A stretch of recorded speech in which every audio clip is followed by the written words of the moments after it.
You're listening to Everything Out There with your host, Steve Stockton.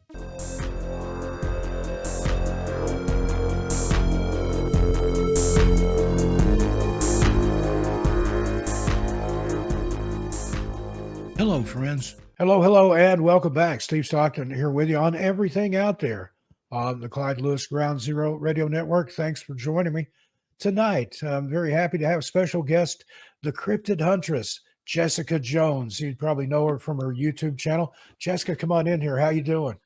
Hey, Steve. I'm doing so good tonight. Thanks for having me on. Glad to have you here. I was on your show I guess it's been a couple of weeks ago now.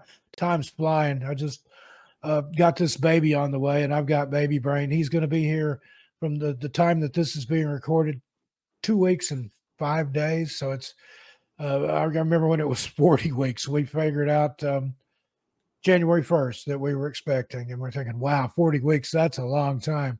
And here it is, it's almost here. I've been doing this show 47 weeks. So that gives you some idea. But anyway, it does.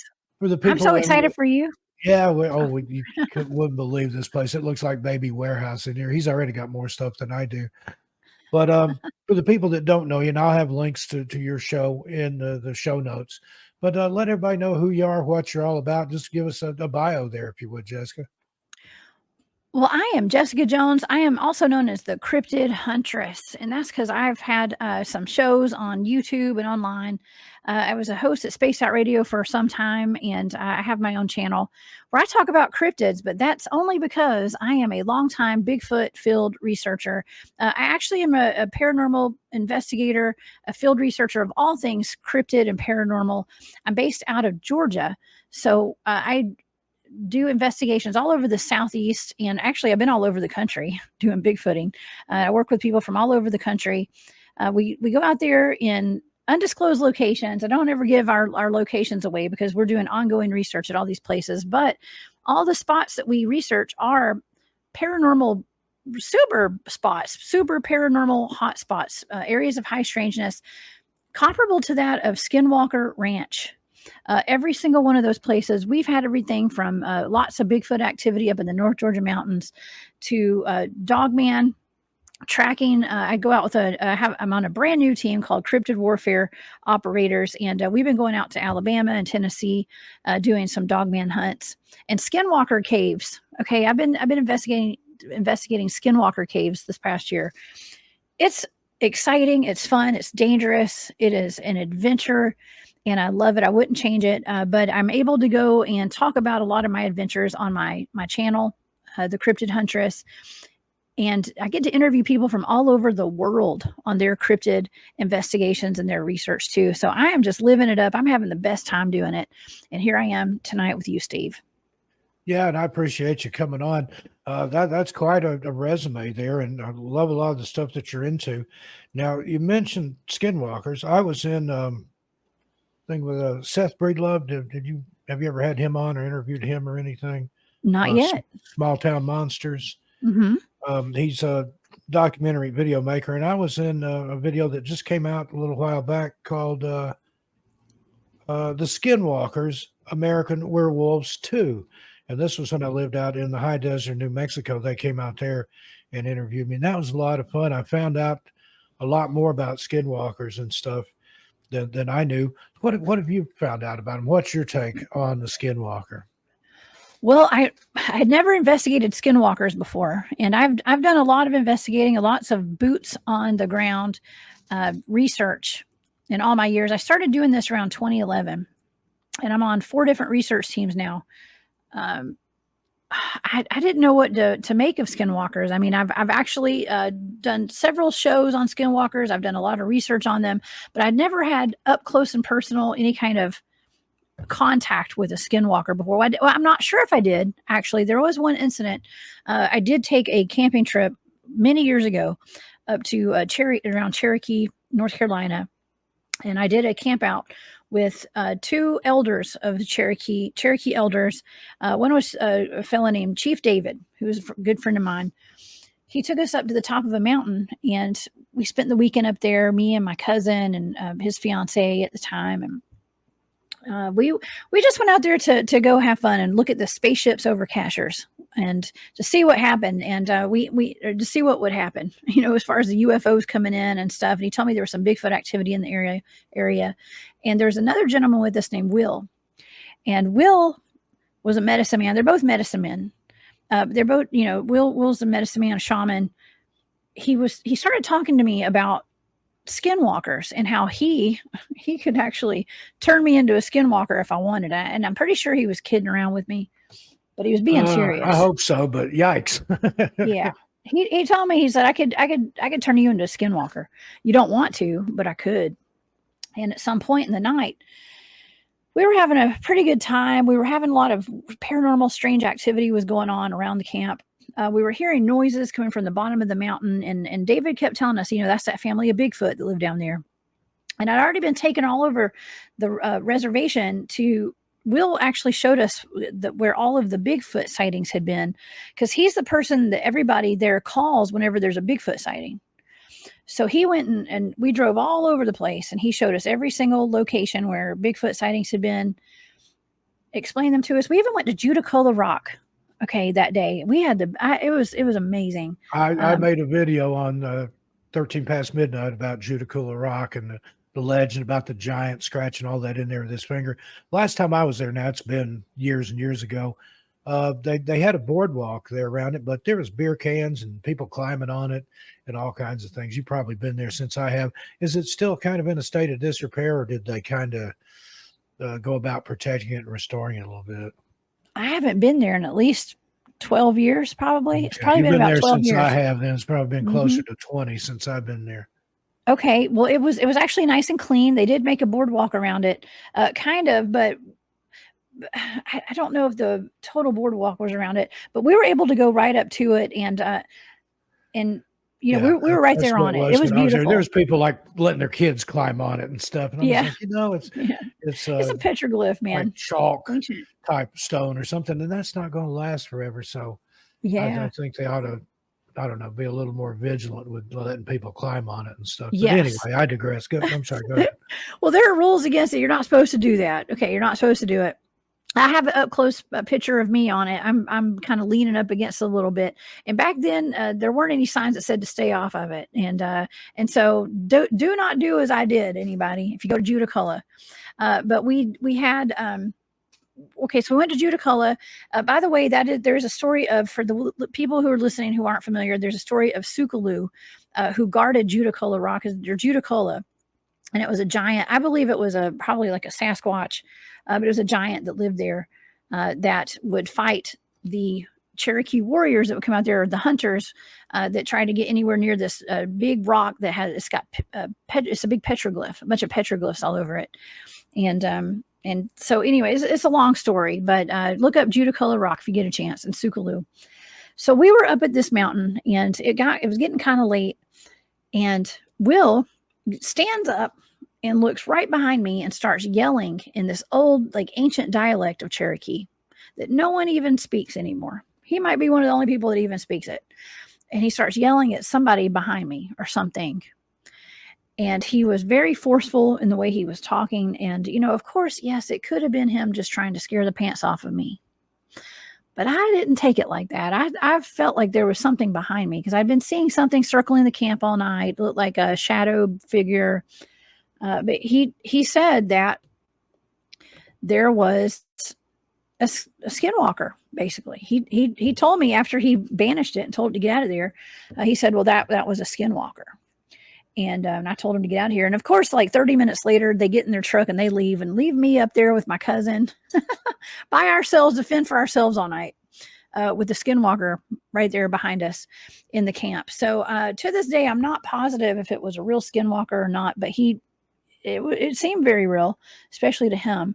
So I can't say that I had never encountered a skinwalker, because there's a chance that I did.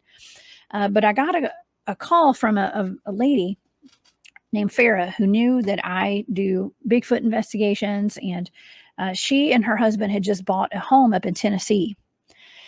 And she and her husband bought this cabin sight unseen, just bought it, and it sits on 500 acres of land. And the land ended up being on Choctaw land, Native American Choctaw. And it turns out she knew that there was a cave on her property, but I don't think she realized this cave was 30 feet. The entrance of this cave was 30 feet from her back door. And there were multiple cave entrances in her backyard right behind her house. Well, she came in, they moved in. They had a bunch of chickens, beautiful chickens that they put in a chicken coop right by the entrance to that cave, by the way. And at some point, they started getting a lot of weird activity as soon as they moved in. She was really scared. She was pretty scared of that cave. She said that it was really eerie. She would put recording devices in the mouth, like the opening of that cave, because she just kept getting a horrible feeling about it. And she would put these recorders up, especially at night, and she'd go and check the recorders later, and there would be voices of people screaming and talking inside those caves, or in the one cave, which it had a bunch of caverns and offshoots and stuff when you went inside of it. And this was a pretty big opening. When you went inside of it, it got even bigger. So not only were they having some kind of strange activity around this cave, but they had cameras set up all around the corners of this cabin. And they would pick up dark figures, things that look kind of like a Sasquatch, potentially like dogmen activity. She was having orbs in her house, and at night their bed would start shaking as though there was something underneath their house. I'm not going to say there's a deep underground military base, but there might have been some sort of facility or some kind of train system running underneath her house. So it all came to a head one day or one night. One morning, actually, they woke up and one of their chickens was missing. Something had actually gone to the cage and opened up the door and taken a chicken out. And these are her pets, her babies. And so she was really upset about it. And not too soon after that, another chicken went missing. And she came out there one morning, and there was a stick stuck into the back of the cage, like something had taken a stick and kind of shooed the chickens over to the front of the coop and opened up the door and took a chicken. And now the only thing that was left were a big pile of feathers inside the chicken coop. And then there was a trail of feathers going up to the cave entrance. And there was a gigantic footprint, a barefoot, it looked like a human footprint, but gigantic, right there beside the chicken coop. So she called us up. She called me and my friend Drew, who is also a cryptid field investigator. And she asked if we'd be interested in coming up and doing some investigation. She said, I've had all I can take. They're taking my babies. They're taking my chickens. And there was no sign of, if it was a big cougar, Tennessee is known for their big cats. It's known for, a lot of big animals. But this area was known for, the neighbors had actually moved out suddenly one night because they had seen a big hulking figure, a black shadowy figure in the field behind their house. Now, was it a Sasquatch? Could it have been a dogman? Absolutely. We don't know, though. We don't know for sure. So we decided, well, let's go out there and help Farrah. It'd be a fun trip to get to go investigate some cryptids. And then she hit us with, well, the information came out. She had gone to, I think she went to the courthouse or somewhere and got some information about the property, because she was not really aware of all this property, like what the history was behind it. But she knew there was some rich history because it was definitely on some Native American land. And she found out that her house actually sat on the Choctaw land, where in that area, at some point, there had been a problem with skinwalkers.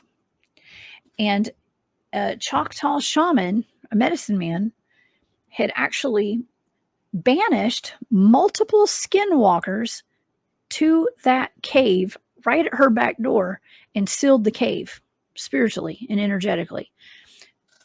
Now, there was no rock over the entrance. There was nothing stopping anything from going in or going out.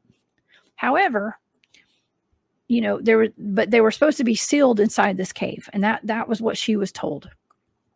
So that just made, obviously she got panicked quite a bit about that. And, but I think it kind of might have explained why she was having so much activity.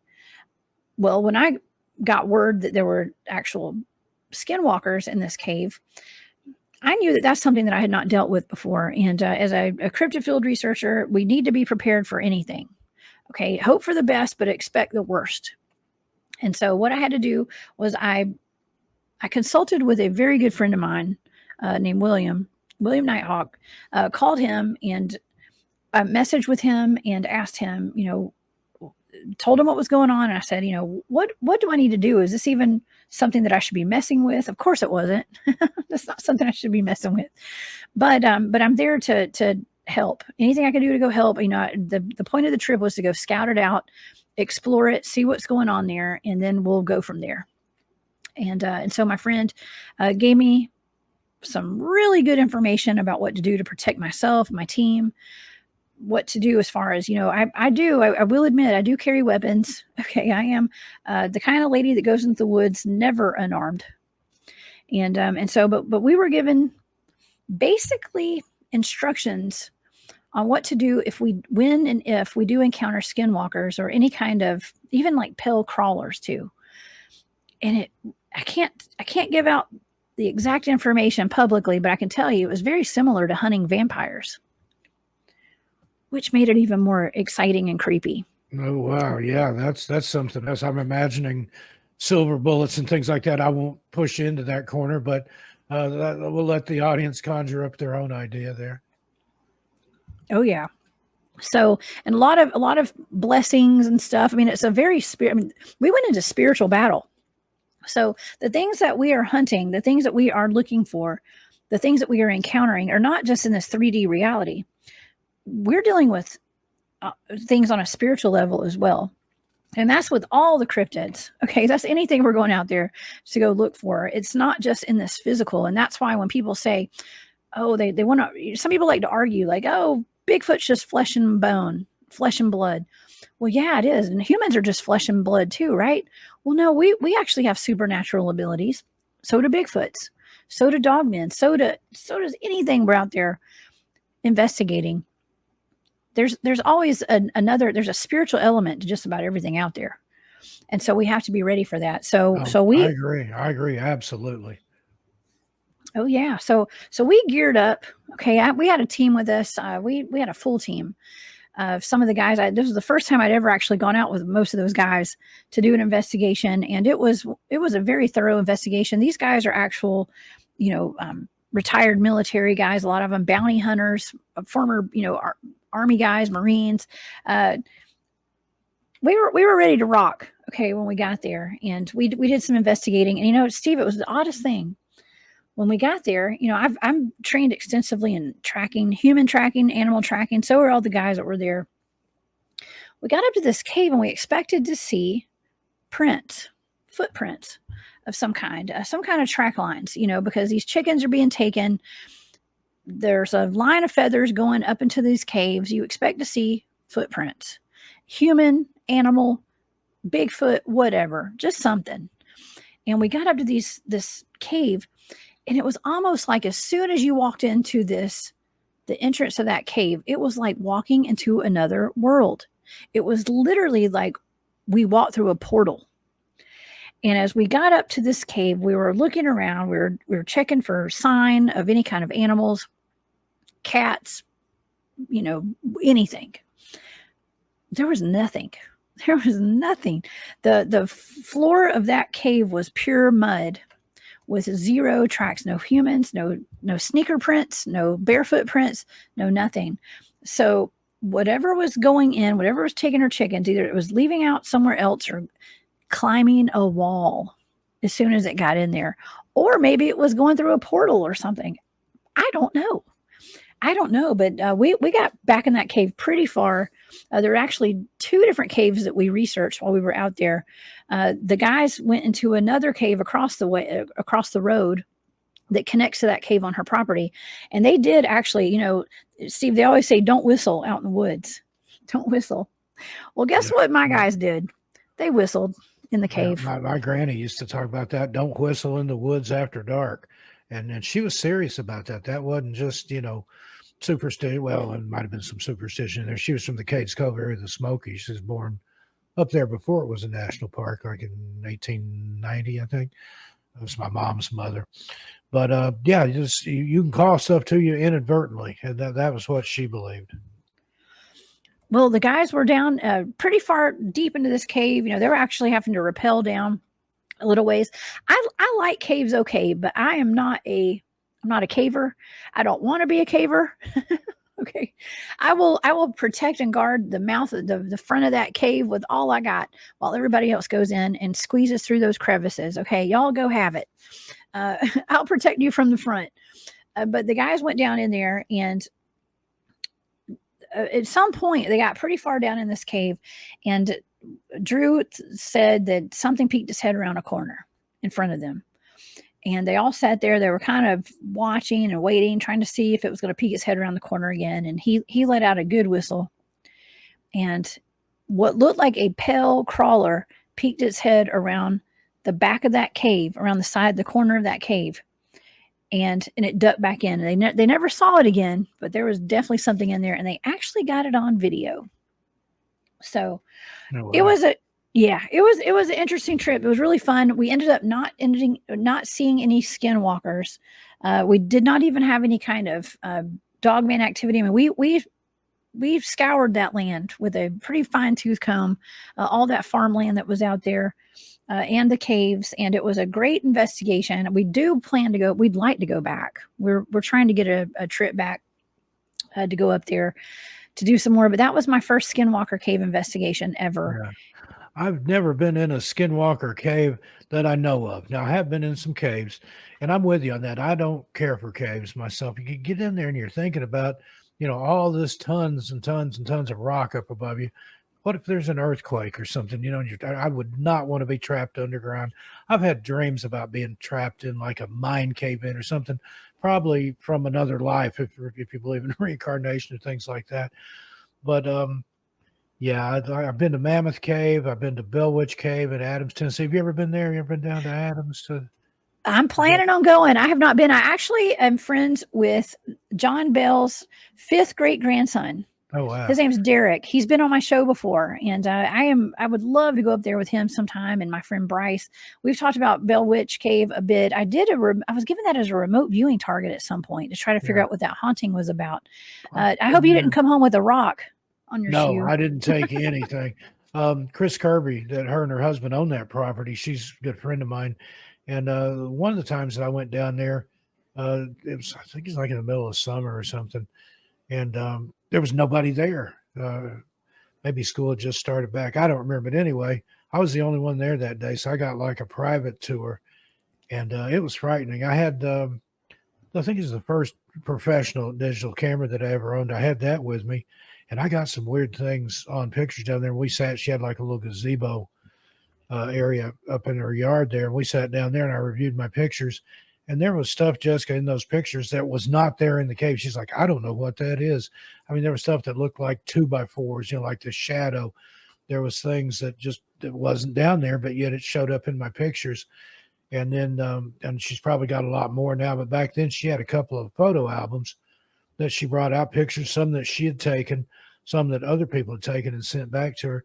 There was a picture of her daughter and another little girl, and this is kind of dating it. It was the early 90s, but her daughter was maybe 10 or so years old in the picture. She's sitting right outside the cave, and there is like a boa constrictor around her neck, and she's sitting there with another little girl, and she's like, you see that snake? She said, that snake was not there. She said, my daughter hates snakes. There's no way she would have sat there with her arm around her friend and a big smile on her face and a giant snake around her neck. So, what is that? There's definitely something there. There's a presence there. I heard things in there. One of her dogs was in there with us. It heard something back in the cave. I mean, I heard it. The dog heard it. So I don't know. And apparently her husband was down there working at some point, had some kind of experience, and he told her, he flat out said, if you want to do the cave and have tours and stuff, have at it, but I don't want anything to do with it unless he's changed. It was all on her. So I don't know, but there's definitely something down there. There's a presence down there. Oh, just like at the Skinwalker cave. Now, caves are so creepy. And if it weren't for the temperature being 125 degrees while we were there, I wouldn't have spent so much time in that cave. But once you go down inside that cave, it's like a refrigerator. Yeah, it's like Mammoth Cave. It's 52 degrees year round. They have a sign up telling you wear a light jacket or a sweater because it gets cold in here if you're doing one of the longer tours. Well, with a lot of the cryptid investigations that I do and all the field research, not a lot of times, but sometimes that we're out there doing the research, we don't have cryptid activity, but we usually have paranormal activity of some kind. And that was the case at the cave up in Tennessee that we were at. And now this place that I was at can't be too far from Bell Witch Cave. We were in a place called Whitleyville.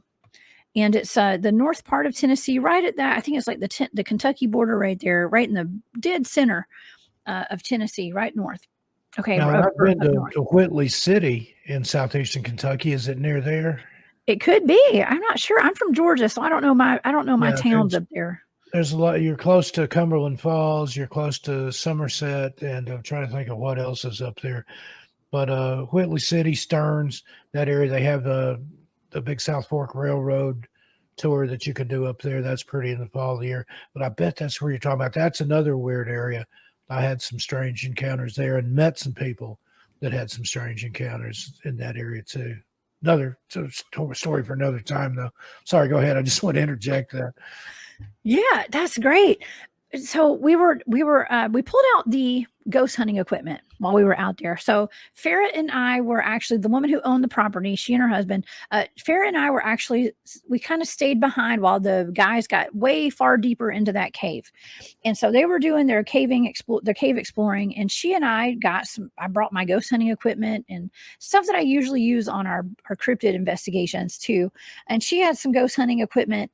And so we decided, well, let's just see what we got. Let's see if there's any spirits in here or whatever, because she'd always wanted to do that, but she kind of held back because she was alone, and she didn't feel safe doing any of this investigating by herself or even with her husband, because it was just the two of them.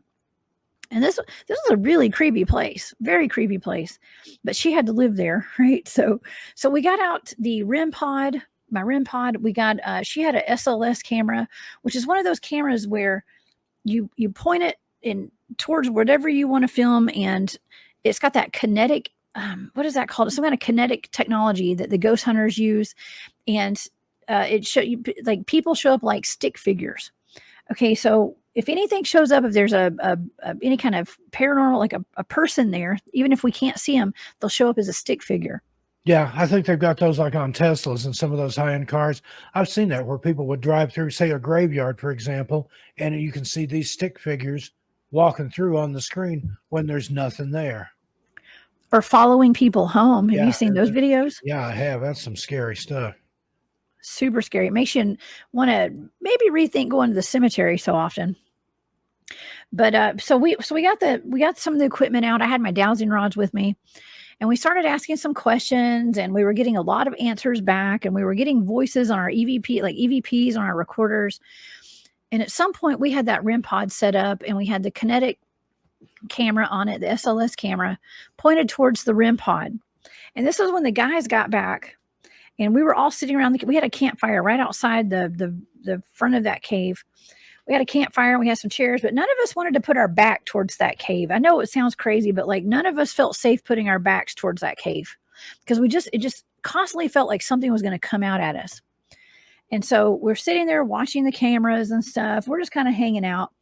And suddenly a gigantic stick figure comes out of the cave. Now, it's not like the main entrance of the cave, like the main hole, like the main straightaway. It came out of a side corner.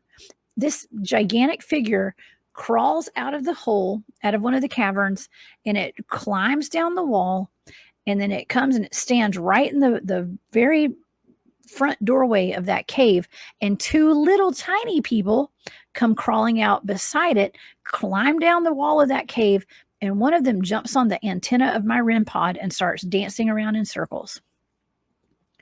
It was odd. We have that on video. I have it on my YouTube channel. I think it's in my stories, or no, I'm tagged in Farrah's stuff somewhere. I have to find it, but it's on social media. We have videos of this, and we're talking about a huge figure, like a giant. And at some point, it looked as though it had horns on its head. Yeah, scary stuff there, and it makes you wonder. I mean, what the light spectrum that we can see is so narrow compared to what everything out there, like the light spectrum we could see, I could hold my fingers just barely apart, but the spectrum that actually exists is bigger than I could spread my arms out. So it makes you wonder what's out there. I think that's why if some things appear blurry in photographs, they vibrate at either a higher or lower frequency, and probably something they can control, sort of like a chameleon can change its color. Bigfoot or any of these cryptids, they can change their actual vibration to where they can't be seen. Like comedian Mitch Hedberg once quipped that all the photos of Bigfoot are blurry because the Bigfoot creature itself is blurry. And he was making a joke there, but I think that's probably not too far from the truth. Oh, I love that. That's true. That's true. Because we really just don't know. And so we'd actually been having some communication with some spirits. You never really know what you're talking to when you're getting voices that come through the EVP recorders. You think you're talking to your aunt or your uncle or your grandma, and it could be something very dark. Okay. So we really don't know who we're talking to. But when we saw those figures that came out of the cave, and they were kind of interacting with us a bit, it made me start thinking about, well, okay, so are these just in a different dimension? It's just that I can't see it. It's not I don't have the rods and the cones in my eyes to see these things right now. Are they Bigfoot? Are they giants? We know there are giants found in caves, the redheaded giants in Lovelock, and there are giants that were buried in all the mounds all over the place, all over the United States and North America. But Steve, what if Sasquatch, what if cryptids can be ghosts? What if that was the ghost of a couple of a Bigfoot and two kids? No, that's a good idea. I've never really heard that theory put forth, but it makes as much sense as any other theory that I've heard. And that would explain, the whole thing of them going in and out of portals and stuff. Ghosts don't have to use a portal, or they're still using the portal to go between dimensions. But that's an interesting theory. I'd never really considered that. Yeah. Well, you got to kind of think outside the box, because we're doing stuff out there that is not inside any kind of a box. We might be in a cave, but we ain't in a box. Is to stay inside of it. So that's right. That's what I appreciate about stuff like this. Soraya Ascath, who does Where'd the Road Go? I was on his show one time, and he said the paranormal, it's like a big multi-thousand-piece jigsaw puzzle, but without the benefit of the box lid. So you don't even know what the picture is you're trying to put together. And then sometimes you may find that some cosmic joker has mixed maybe a dozen puzzles together. So there are pieces that don't fit anywhere. And I think that's one of the best analogies of the paranormal that I've ever heard. I've never even thought of it like that. That is 100% correct. Yes, I agree with that statement. I do. And because we just don't know what's going on out there. That's why you have to have an open mind about everything you're doing. I have one of the most open minds of anybody that you're ever going to meet. And I'm so open to all the possibilities of all the stuff. And I'm open to changing my mind when I see something else that goes against what I thought. I mean, I used to think that I had all this figured out when I first got into Bigfooting, and I got into the ghost hunting and all that kind of stuff. But the more that I do it, the more I understand that I don't know what the heck's going on. Yeah. And that's me. I've got more questions than I started with, but I gave up years and years ago trying to get the answers. I'm just looking for the next set of questions. But if we had all the answers, the journey wouldn't be near as much fun. And to me, that's what it's all about. It's all about the journey, not the destination. When it comes to the paranormal and cryptids and things like that, I've been looking into this kind of stuff since I was in the single digits. Anyway, had my first full body apparition sighting when I was 4 going on 5, or 5 going on 6. Saw weird lights and things when I was 4. And it just goes on and on and on. And it didn't scare me, it just made me think, what was that? That's not supposed to happen. Even at a tender age, I knew, that little kids don't run into the yard and fall down and disappear. And that's exactly what I witnessed. Went straight to the spot. There was nothing there, nothing I could have mistaken for a kid, no hole that a kid could have fallen in. And I knew every inch of that yard because I played in that yard. We had 26 acres out in the country, 5 of it cleared off. This is in rural East Tennessee. Driveway was exactly 212 yards from the road. And I know that because I measured it years later when I was doing BMX sprints in the driveway. I was about halfway out, so 100 feet from the road. Saw this happen, went straight to the spot. I even went back to the house and got a shovel and went out there and dug where the kid fell just to see if there was anything there. Nothing there. And Cisco Murdoch said, Steve, metaphorically, you never put that shovel down. You're still digging, looking for that kid. And I am. I think that's a very apt statement there. I've never put my paranormal shovel down. I'm still digging. I know. And continue to dig because you're doing a fantastic job. I really enjoy listening to all of your shows and all the, especially the missing people at all these national parks that you and I have talked about before. And something that you said reminded me of when I was a kid, because I used to get visited by ghosts when I was a teenager and a young lady. Okay, I'm not old. Okay, I'm not old by my standards. My son's standards, yes. Okay, but when I was in my 20s and 30s, I was getting visited. I lost a lot of loved ones in my life, and I mean a lot of my my best friends, my family passed away. From my little brother to like two of my best friends, three of my very best friends have passed away now, and a lot of family. And I started looking for answers. I think that's kind of how I got into Bigfooting, was kind of looking for, ghost hunting and stuff like that, and communicating with the dead. And but when I started losing a lot of people in my life, I started getting. It's almost like my spiritual gifts started showing up. Okay, they started showing up. They started coming online. And I started realizing that I was a lot more psychic than I thought I was.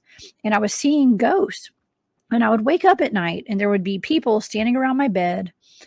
Even my brother showed up one night after the week that he died. I saw my brother. He actually came to tell me goodbye one night while I was laying down I woke me up one night. But before that, I was seeing, it's always people, it's always humans in Victorian era clothing. I tell you, I don't know what it is about that, but it seems like the majority of the ghosts that I was seeing, they looked like humans. They were solid form. They weren't see-through. They were solid, just like I was. And they were wearing Victoria era clothing and talking to me. And I always remembered seeing them. They would say things like, I can't remember the full conversations they would have with me, but they would talk, and I would always notice their mouths were not moving. So it was telepathic communication, and I could hear their voices clear as day. And I remember I'd wake up the next day and I'd think, man, that's weird. And I'd usually draw a picture of what I saw. I have a collection of the experiences that I've had where I woke up with people standing by my bed talking to me. Well, fast forward to after I started doing the Bigfoot field research.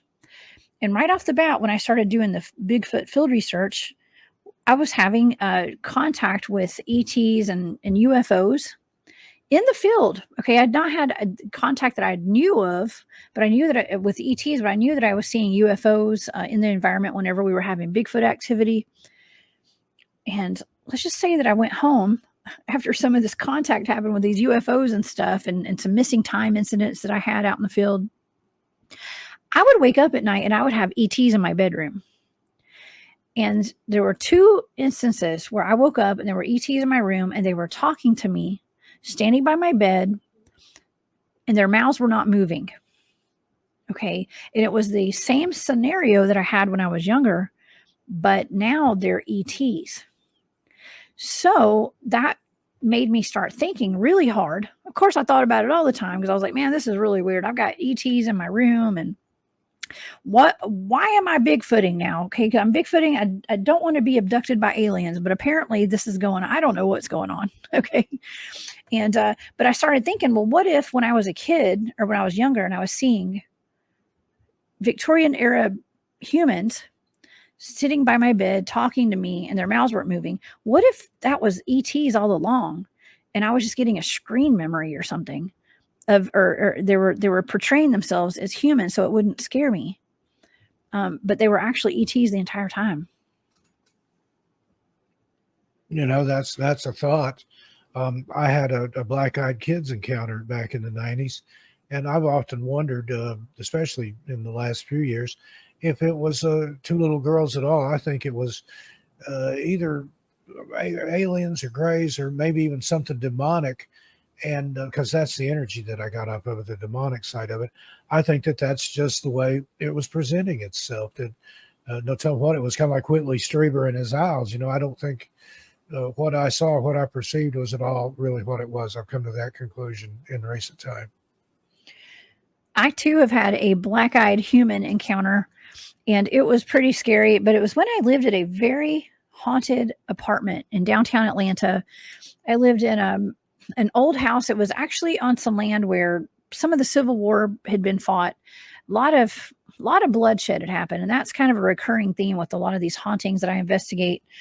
But this house there was just something very dark about it. And I woke up one night, and I woke up to my doorbell ringing, and I lived in a downstairs apartment. And you had to go through a long hallway to get to the door of my apartment. There were 2 apartments downstairs in the basement of this house.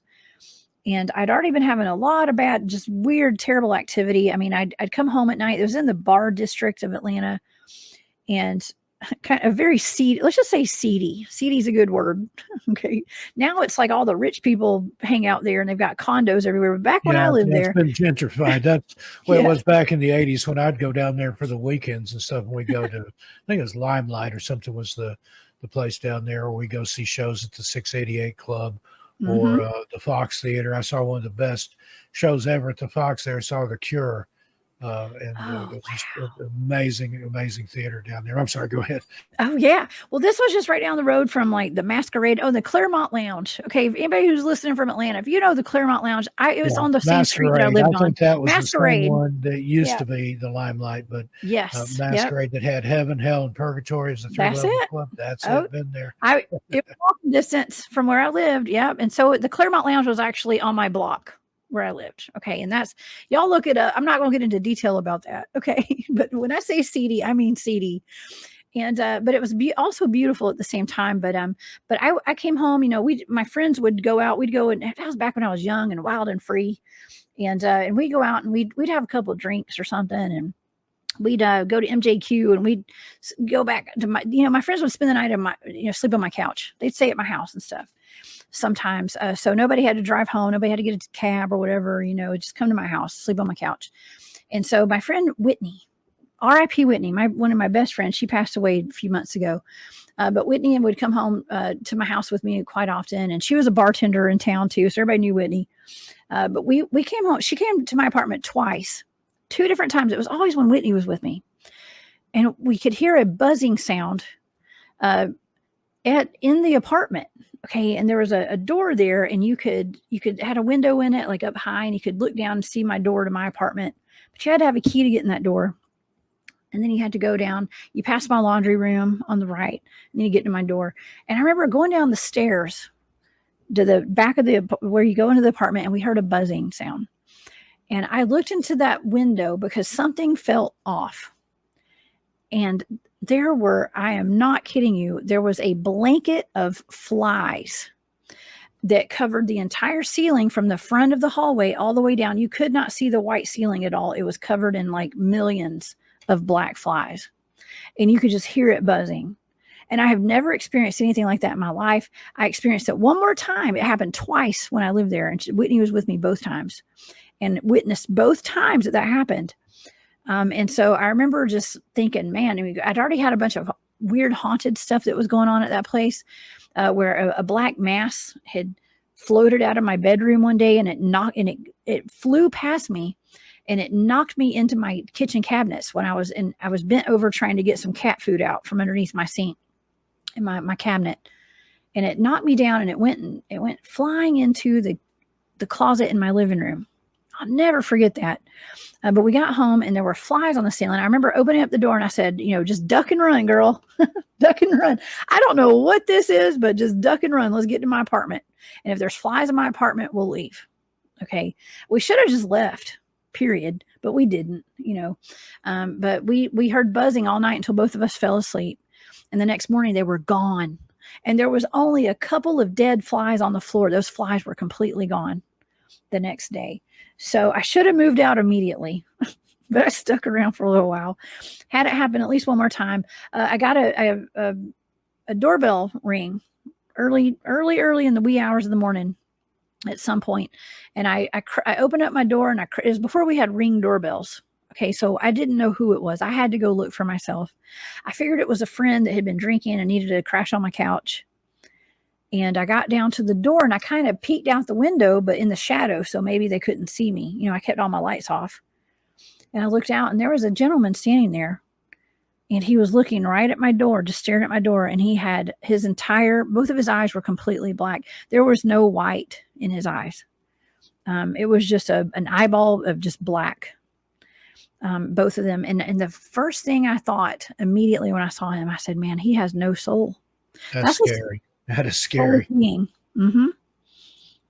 It was terrifying. It was pretty scary, but I mean, I've at the time I was already a Bigfooter. Okay. So I was Bigfooting and stuff. And I'd already been having some, ET stuff happening. And, I chased Bigfoot in the woods. Okay. So like I was kind of used to it. I'd seen ghosts most of my life, but that was different. Now you mentioned aliens and stuff like that. Have you ever had any missing time? I've had missing time. Yes, I have. When we were out in the field and we were having, I was actually on a call it like a black ops mission kind of thing, right? Usually the team, we go out as a big team and then we divide off into small teams. And I told the guys, I said, always put me with the team of like the most outrageous stuff. Like I want to experience Bigfoot. Put me in a weird predicament. I don't care. I'll be bait. Okay. I'll be bait. I'll do whatever. Just so I can bring the Bigfoots out. Okay. Cause I want to see them. And so this was actually one of the first times that I had ever gone out with this team, which became my team. I was never expecting to be a Bigfoot field researcher when I did this. Okay. I just went out to go have fun and to make some new friends and see if Bigfoot was real. And here I am, years and years later, well over a decade later, this is what I do now for fun, and I have shows on it and all that stuff. But that weekend I was out there.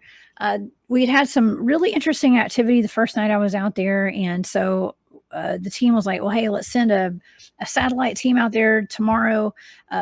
Go out there, sit from like 3 p.m. until midnight. Okay. Go blend into the environment. We, were decked out in all of our camo and ghillie suits. It was me and one other person. And I knew it was going to be a long day, but the objective was for us to go out there and blend into the environment, get out there early, find a spidey hole. Okay. Like go find somewhere to go hide and blend in, and not too far from each other, because this is dangerous. What we do out there is it's not for the normal person to do. Okay. I don't recommend anybody doing this. But I didn't know what I was doing at the time, but I was with people who did know what they were doing. So we went out there. We were going to go hang out, blend into the environment for several hours. And then around 8 or 9 o'clock, probably 9 or 10 o'clock, actually, the entire team was going to come out there and sit, kind of hang out in this open field. Like I was going to be hiding in the tree line where we'd had some Bigfoot activity the night before. And the team was going to come out. The plan was they're going to come out and set up some chairs and bring drums and a didgeridoo and whatever they had out there. They're going to go make a bunch of racket. And wherever we had seen the Bigfoot the night before, there was a big game trail right there. And so we figured that the Bigfoots are pretty much coming and going down this trail. And so if we were to set up and hide in the environment for hours, okay, and from the daytime until the nighttime, and the team comes out there, we're hidden. We were hoping that the Bigfoots would come down that game trail and come be curious and look at the team and step on top of me or my partner.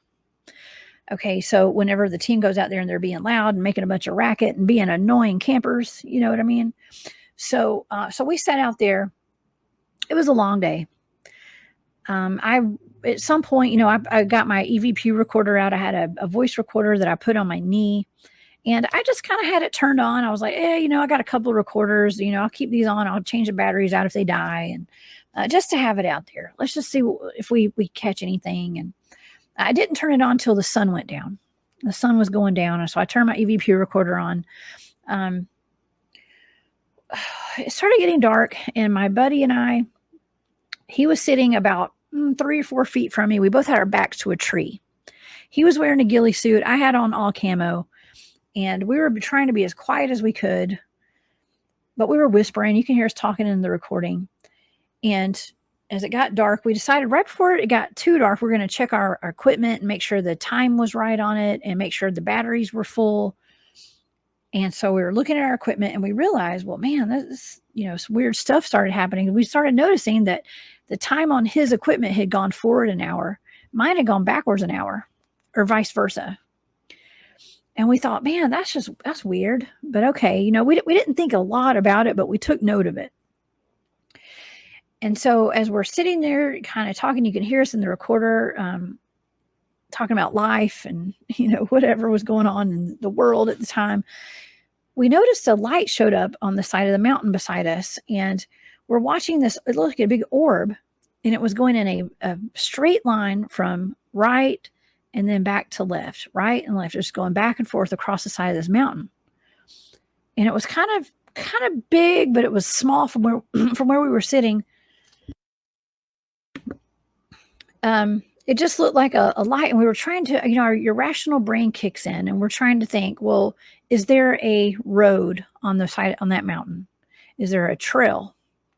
Could that be hikers carrying a lantern and walking back and forth? Well, we started, saying, well, no, that it can't be a road because there's no road on that mountain right there. And there's also not a road that's like a perfect line that's going back and forth, like a horizontal line. And then we thought, well, this light, it could not be a lantern because the light is above the trees, not in the trees. It's above them. And as we're watching this light, we're actually looking up in the sky. We're seeing lights way up in the sky that look like airplanes, but they're moving in triangular patterns. Okay, so we're just observing. I mean, that's all we're doing. We're just observing. And at some point, that light that we were watching on the side of that mountain, it disappeared. And you can hear at some point, it took me a week to 2 weeks to go back and listen to that recording. And I had the head of the team come over to my apartment when I lived in Atlanta, not the haunted apartment, but the one after that. I had the head of the team. He came over because he wanted to discuss with me some things because we had so many things that went down that evening in regard to the orb, the lights in the sky, some other weird stuff that happened. And the missing time, when the equipment started malfunctioning, that was kind of a telltale sign right there that something more had happened. There was something else going on there. And so the team came out. They were loud. We were expecting a Bigfoot to come out down that game trail, but it never did. So we thought, well, man, this probably was kind of uneventful, other than the stuff that happened with my partner and I earlier in the night. But when we got back to base camp around midnight that night, everybody kept saying that I was acting weird. I was like, well, y'all don't even hardly know me. This is the first time I'm out with y'all. And, but they said, no, there was something off, okay, about both of us, he and I both. And it just so happened that those guys, the head of my team and the guy I was with, they're actually pretty well-trained remote viewers. And they had gone and the next day had done some remote viewing on what had happened to us and stuff. But they didn't tell me what had happened, what the data was, what they came up with. But they wanted, I did get a message. The whole team got a message from the head of the team. He said, hey, I want you guys to please start studying alien abductions. And I thought, good Lord. I was like, I came out here to look for Bigfoot. Now they've actually asked me to potentially join their team. And I got abducted by aliens, maybe. Okay, so what the heck? I didn't know what to make of it, honestly. And so I was just had a million things going through my head. And I had talked to the head of the team after that when I got home from that trip, and I had some time to think about it. And I told him about the recording that I had. I said, I have this EVP recorder. I recorded everything that happened that night. I had not told him, or he had not told me what he thought had happened. But I told him I had never listened to the recording because I was scared to listen to it. Because I knew that something had happened to us, but I just didn't know what. And he said, well, he knew something happened to us, but he just didn't know what either. But maybe there could be some answers in that recording device. So he came over. We sat in my living room. We hit play. We listened to at least a couple of hours or more of the recording. And there comes a point where my partner and I, the guy that was out there with me, he and I pulled out our equipment. You can hear us talking about how the time had changed on both of our pieces of equipment. We're watching the light moving back and forth. It disappears. And then we got real quiet. And we had pretty much been talking back and forth the whole time. And I do remember there was a time out there where I felt like I had fallen asleep, but I couldn't remember because I felt like maybe I was just tired. We had been out there for a long time. Well, in that recording, around the time that we realized that our equipment was malfunctioning and we got deadly silent, it sounded like bottle rockets were being shot off all around us. It goes pew, pew, pew, pew, pew, pew, pew, pew, pew, pew, pew, all around us. But see, he and I never heard that with our own ears. So about a minute or two later, after we heard that, maybe a few minutes, you can hear us start talking again like nothing ever happened. We just resumed a conversation. Now, do I know what happened exactly? I don't. Well, I didn't at the time, but the guys were able to do a remote viewing session. Now that incident is why my entire team was trained in remote viewing. And I'm talking about the type that our military uses, military style remote viewing, like the Ingo Swarm men who methods. stare at goats type stuff. Correct. We spent the next several years, 5-6+ years, as a team, spending numerous weekends together, a lot of time one-on-one out at an undisclosed location out in the middle of nowhere, at a house that had no Wi-Fi, no internet, no technology there, learning as a team remote viewing. Based off those, basically kind of the same programs that the men that stare at goats were learning. Okay. And that's all I can say about that. But we did learn remote viewing, and this incident is why, so that we can go back and look at the incidents that happened to us, and plus be more psychically switched on when we're out there doing our research. Because when the two gentlemen went and did a remote viewing session on what happened to us, because one of the guys involved was with me, okay, is a remote viewer, and apparently that light that was on the side of that mountain was a spacecraft, a triangular shaped spacecraft, and it did have a being inside of it. And what happened was that it came over, it was detecting something in the environment that wasn't supposed to be there, but it could not find where we were. And it was us. It was looking for us, he and I. And when it finally honed in on us being there, it came and it landed, it hovered right over both of us. It let down some sort of technology, and a hologram popped up on each of us, from what I was told. That gave it some information. He and I were put to sleep, by the way. It was almost like hypnotic. Something happened to where there was missing time for he and I. I don't think that we were abducted, but it definitely checked us out. It checked us out, and we checked out. Okay. And it flew off. And that's when we resumed talking to each other after that. So whatever that was, I still don't know exactly what happened, but that was what they remote viewed out of that incident. So like I said, ever since that event, I started having ETs showing up in my bedroom at night. I haven't had that happen lately, but it did happen for about 5 years after that. Yeah. I don't know if I told it on your show or not, but I had an experience. One of them with missing time. The first one that really stood out was when I was in high school. We'd moved into a subdivision up the road from the farm we used to live on. And subdivision had been done in 3 phases. The first phase had been done for a while. We lived in the second phase, which were new houses. And then the third phase was still in developments. They just had the paved road up there. It was still lots, wooded lots and things. And I was a junior in high school, I think. And the kid up the street was a sophomore. And we'd get out and ride BMX bikes together, and we'd go up there where there were no traffic, no houses or anything, and ride around up there. And it was in summertime, or maybe early fall. I think school had just started back. And we rode up there, and we were just riding along. And I was on his left, so he would have been on my right. And I heard a noise up in the woods where there were no houses or anything, just, like I said, wooded lots. It was very metallic, sounded like somebody slamming a car door or something, but out in the woods. And I just turned my head and looked up there. And then when I looked back, which seemed instantaneous, we were going the other direction. He was still on my right. We were still pedaling, but it was dark. And I didn't say a word. I was kind of freaked out. He didn't say anything. We went on down the road, went down the hill. He went in his driveway. I went up a block or so, went into mine, went in the house, and my parents are like, "Where you been? We're getting worried about you." And I said, "I just out riding bikes with Danny." And they said, like, it's almost 11 o'clock. And Jessica, when we were up there, it was like 7:30, 8 o'clock max. So somewhere in there, I lost 2 or 3 hours. Don't have any idea what happened, where I was at, if I got probed or whatever. But then I heard that noise in the woods. Then the next thing I know, I'm riding the other direction. So like whatever it was, it put me back on my bike and gave me a shove, him too. And then I asked him later on about that.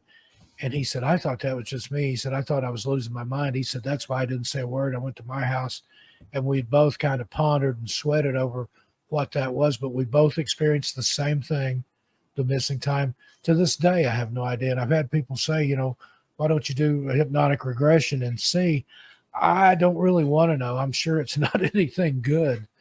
But that's the most intense episode of missing time. I have had some when I lived in Oregon, and I had another, just a tiny one when I lived in Las Vegas. But it happens now and then. I don't know if it's, you know, a glitch in the matrix, if it's a time slip, when the timelines come a little close together like pieces of silk and you can kind of see one through the other and then they part back.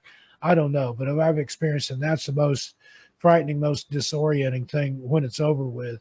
Because, you know, none of the times it happened, I didn't really realize what was happening as it happened, but it was later in retrospect, it was like, holy shit, you know, I've got missing time.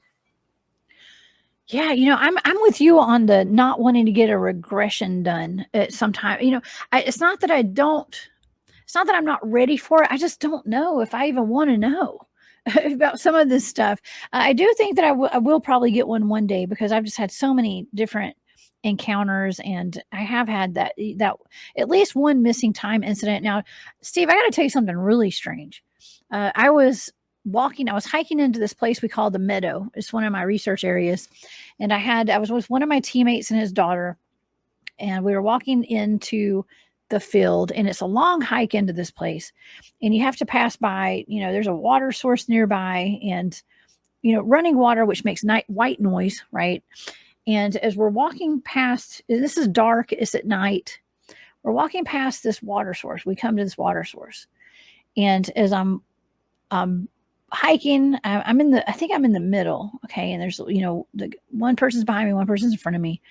And I hear from across this water source, I hear a woman's voice. She goes, "Time travel," just really loud. And I stopped and I said, "Hey, did y'all hear that?" And neither of them heard that woman's voice. And I thought, man, okay, well, that's really freaking weird. What the heck? How did I hear that? And I sat there and I was like, are you sure you didn't just hear that? Because I heard a woman clearly say time travel. Now, this is a place where we have a lot of really strange things that happen. The portal incident happened there. We've had some of our teammates turn into a ball of light and shoot across the field in like on a FLIR. I mean, just weird stuff has been happening at this meadow for a while. But I heard this woman's voice say time travel. And it was about 2 weeks later, maybe a month later. I was sitting there pondering this, and I realized that was my voice. Okay, that was my voice from across the creek. Oh, no, that's really freaky. Now, I've covered missing person cases like that where they've heard the voice of a loved one either coming out of the woods or coming out of a cave. But there was one guy that I talked to that heard himself calling to himself, trying to get himself to cross a river or something, like, come on, you can do it. You know, that's just, and I know there's things out there that are mimics. But, you know, if I hear my voice or anybody's voice coming out of a cave, I'm going to turn around and run the other way just because I know what's out there, you know, or don't know what's out there, should you want to phrase it that way. But that's scary that it was your voice telling you that you either had or were about to time travel. How strange.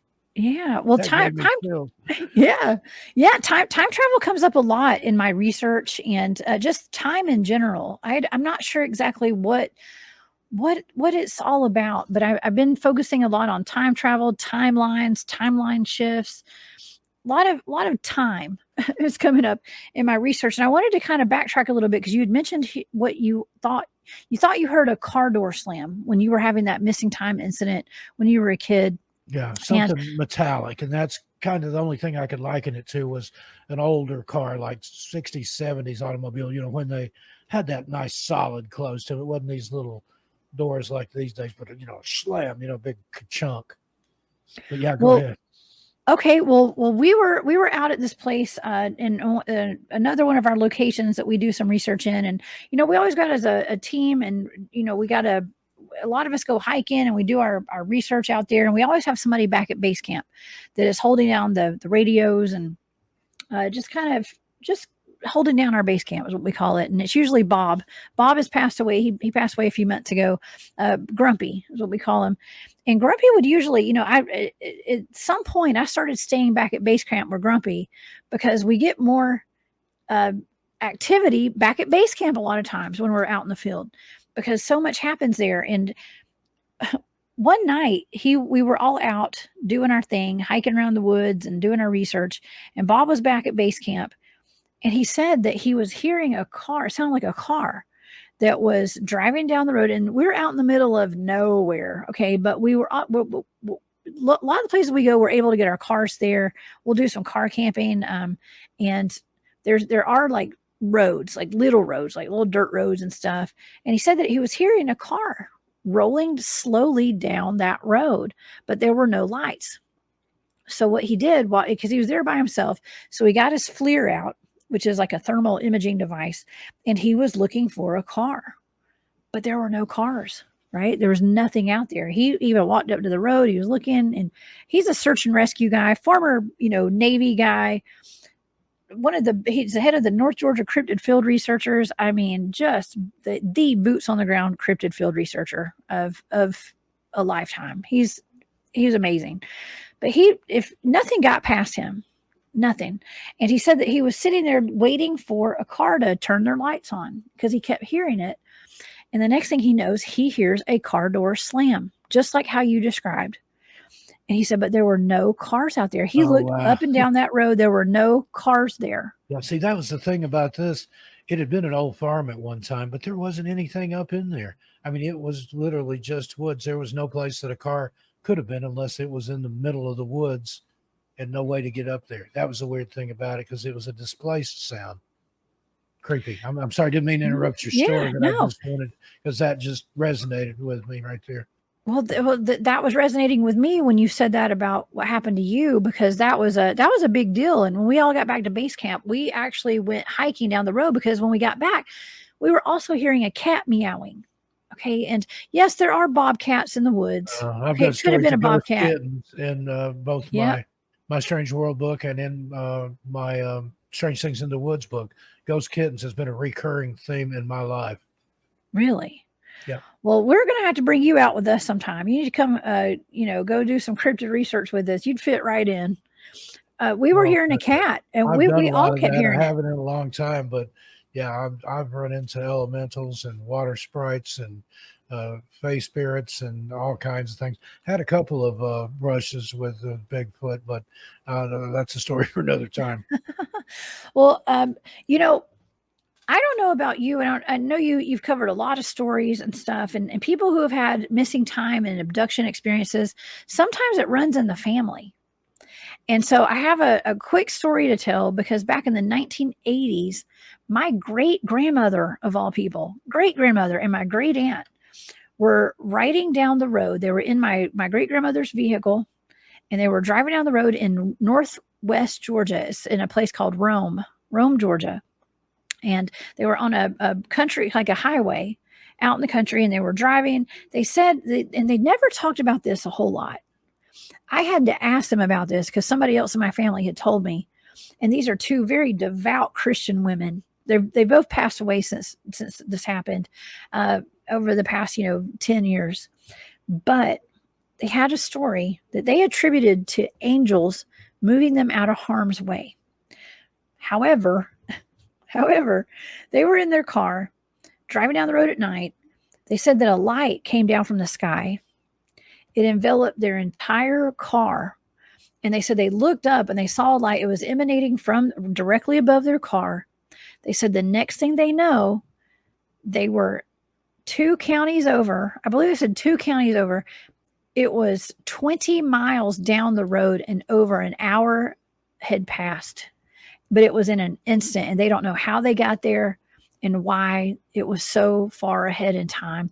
They said that the only thing they could think of was that God had sent his angels down to take them out of harm's way because there probably was a wreck that they had avoided. I've heard similar stories about like things like that in other places where they saw the light and then found themselves somewhere else and thought that that's almost the same exact story, but just in a different location, that they thought there was some catastrophic event that they had missed by being transported, if you will. Well, that's interesting. I find that fascinating. Jessica, let's take a break real quick. We'll be right back after this commercial message. Attention all Ground Zero fans. Aftermath.media is celebrating our 4-year anniversary with a spectacular deal just for you. For a limited time, you can get an Aftermath Premium yearly subscription for only $79.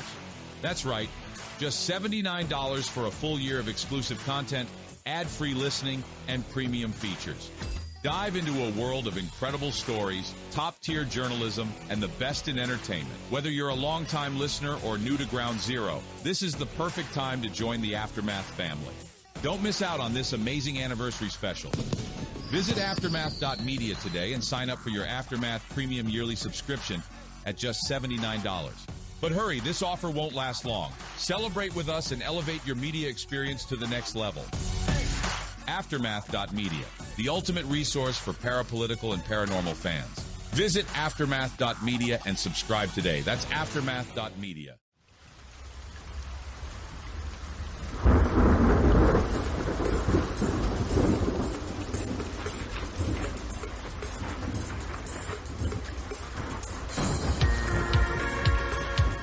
And that's Lee G from First Floor Audio bringing us back out of the break there with a calm before the storm. We're talking with Jessica Jones, the Cryptid Huntress. Where were we at, Jessica? We were talking about missing time and auto-relocation in Rome, Georgia, that some of your relatives experienced there. Interesting thing about Rome, there's 7 hills there and rivers and stuff. It played a big part during the Civil War. And then during the Indian Removal Act in the 1830s, I did a little research here. So it is kind of a strange place there. What better place? And it talks about a triangular area there between, let's see, where was it? Birmingham, Chattanooga, and Atlanta. So maybe there's a Georgia triangle that I wasn't aware of. That's something I've found a lot of in my research. There's an Alaskan triangle, of course, the Bermuda Triangle. There's a couple different triangles up here in New England where I'm at now, the Bridgewater Triangle. There's something about the triangles. I don't know if you've done any research, if you've delved into any of that, but it definitely sounds like there's something going on in that area down there. I have, and I love that. I love that you said that's the Georgia Triangle. Absolutely. That's one of my research areas, actually. And it's, let's see, right underneath Chattanooga, actually. It's not too far from Chattanooga. It's just south of Chattanooga. Rome is near a place called Tryon as well, near the Chickamauga battlefield. And you and I, Steve, had talked about the old Green Eyes, right? Down there, the old Green Eyes, Snodgrass Hill, the tower there. That's a frightening place down there. And there was a story that I'd heard that old Green Eyes, whatever kind of beast or creature that is, that it was in there flitting around among the dead and dying while the battle was going on. So whatever that was, it's been there and is still there. From what I gather, I've talked to park employees and things that say there's something to that and there's something there. There's something there. Actually, old Green Eyes was seen eating the corpses of the dead soldiers during the battle and afterward. Because, 34,000 men died over a 3-day battle there. So you can imagine the bloodshed, the trauma of that. Just, it's unimaginable, honestly. Now, there is a beautiful memorial there at the battlefield. It's a beautiful place. But even to this day, suicides take place on that battlefield. People go up to the tower and commit suicide from what I was told. Now it took them months to bury all of those bodies there in that land, and you got to imagine. I mean, there's a lot of hauntings that go on there, and not to mention, there was a gentleman named Anton LaVey. Okay, you might have heard of him. Oh yeah, I've done research into some of his stuff. I have a couple of pastors that come on and we talk about the cult influence in rock and roll and pop culture and stuff. And yeah, we've mentioned Mr. LaVey along with Aleister Crowley. Okay, well, there were two gentlemen that came down from Chicago. All right, all them Yankees came down to Georgia. Okay, I'm just kidding, but they had Dr. Charles Scudder and Joseph Odom, I think were their names. And Dr. Scudder actually was a professor at Chicago University. He was credited with coming up with LSD 25 or something like that. Some kind of psychedelic, right? Yeah. Let me interrupt you 1 second there. Your audio is kind of breaking up. I'm going to take you out and put you right back in and see if that'll fix it. Give me just a second. And then I'll edit this out. Okay, let's try that. Okay. Is that better? Yeah, sounds like it. Sorry. Okay, sorry. Okay. Do you want me to start back where I left off? Okay. Yeah, just right there. It's still chattering just a little bit, but I think. Okay, let's see. I've got my Yeti mic on here. Something going on your end or here? Can you hear me? Okay, sure. Is there any stuttering? I can hear you fine. Okay. Yeah, I can hear you. Is that any better? There's just a little bit of interference there. I'm not sure what it is. Hey, let me make sure there's nothing turned on here. Okay, I don't hear it on my end. I'm sorry. I'm trying to figure out what's going on. Yeah, it was fine until we went to the break. So I don't think it was anything that I did because I didn't shut anything off. I just played the music in the background and I've stopped all that, turned all that off, and played a commercial. Okay, I'm trying to make sure my microphone's good here. Okay. Is it still messed up? Just a little bit. There's a little crackle in there, and I'm hearing some microphone noise, like moving around or something. Oh, you know what? It might have changed my mic setting. Hold on 1 second. Let me check. Yeah. Because it might be on. It says Yeti. Okay, I'm on my Yeti. All right, and then headphones. Okay. Yeah, I'm on my Yeti. So maybe I should unplug my Yeti real quick. Hold on 1 second, okay? Okay. That's okay. Okay, can you hear me? Yeah, that sounds better now, I believe. Okay, I did a little tweak in there with the microphone. Okay, hopefully that's better. All right, we good? Seems to be. Yeah, sorry about that. Okay, no, I'm sorry. It's my bad. There's no telling. What are we talking about? Chickamauga? Yeah, we're talking about the devil went down to Georgia. There's talking about Anton LaVey. So Anton LaVey. So let's talk about Anton LaVey a little bit. So so there are two gentlemen that came down from Chicago, Dr. Charles Scudder and Joseph Odom, and they came down to a very heavily forested area from Chicago. Dr. Charles Scudder had something to do with the creation of some form of LSD 25. I do believe is what it was, and he took whatever kind of money he had made from that and left his family. Actually, he was married with some kids. He left his family up in Chicago, and he and his love interest, let's just say, Joseph, came down to Georgia, and they decided they were going to live off grid and build a home with their bare hands, brick by brick, up in northwest Georgia. Well, they found a plot of land. They went and they built this house. They called it the Castle in the Woods. Yeah, they named I believe it was later Manor. called Corpsewood Manor. Yeah. Go ahead and tell that story. This is fascinating. Oh yeah. So they built this place. They called it Corpsewood Manor. Well, they didn't do it on their own. Okay, like they did it on their own, building it down there. But it turns out they had a little guidance from Anton LaVey, the head of the Church of Satan, came down. Now, Dr. Charles Scudder was a Satanist. Okay, he was part of the Church of Satan, from what I've been told.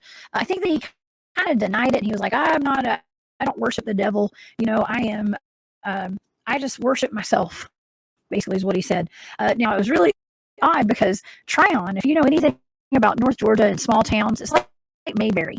Okay, if you watched, what was that show? This is the Mayberry. Small town. They didn't probably take too well to people who had pentagrams painted on the side of their Jeep. And that's what Dr. Charles had and Joseph. They had a pentagram. I think it was like a black Jeep with the pink pentagram painted on the side of their truck. And they would ride around Tryon. And let me tell you, they were, I don't want to say pillars of the community, but they were pretty respected there for the most part. They were, I don't know if they're philanthropists or what, but they got along with everybody in town pretty well, other than the fact they were kind of eccentric. They were known Satanists, and they would have parties at their castle in the woods. Now, like I said, they didn't have a whole lot of, it wasn't super fancy. They did build that place by themselves. It was a very beautiful place, but this is, you got to think about it. Okay, so Anton LaVey actually showed them exactly where to put their house. Now, this is a legend. This is something I was know for sure this happened, but this is the story behind it, is that Anton LaVey came down and showed them the exact spot to put their home. Okay, to this day, that is actually a place where my team, I've been there at least once, twice, to do some research down there. And let me tell you, that land requires blood. And I know that for down there. And so what happened with these two gentlemen is they were having these parties out there, piece of property. People from the town would come in and they would drink wine, and sometimes the wine would have a little bit of that LSD 25 or whatever, I guess, was in it. They just have big parties, and they had a room above the chicken coop called the Pink Room, and some, I said seedy earlier. I was talking about the Claremont Lounge. Well, some of that kind of stuff was going down. Some stuff was going down at their house. They were having a bunch of wild parties at night, and probably during the day too. Who knows? And at some point, a lot of people thought, well, these guys had a lot of money. They had a lot of especially young men that would come around and go drink and just kind of hang out and go to these parties that they would have. And at some point, and by the way, they did decorate this place. It wasn't just like a primitive cabin. They called it the Castle in the Woods. It had stained glass windows. It had Baphomet, the 5-pointed stars, very like satanic symbolism and stuff on their windows there. And they had 2 dogs. I think they were Great Danes or Mastiffs. And one of the dogs' name was Beelzebub. Okay, if that gives you any indication of what was on there. So Dr. Scudder had actually drawn a self-portrait of himself. He had painted a portrait of himself, and he said that was going to be the way he died. And it was him being strangled and shot in the head, I think. Really dark, really weird stuff, right? And but he had this portrait hanging up in his house that he had painted himself, and he said, "Well, this, they always said that's the way I'm going to die." And one night, I guess there were a couple of guys, 2 men and 2 young men and a female, I think. They had actually they plotted. One of the guys had plotted. I forgot his name, but he had plotted to go and steal. Like hold them up, rob them at gunpoint, and take everything they had. Go up there, act like they were going to go party and hang out, but then they were going to rob Joseph and Dr. Scudder. And they got up there.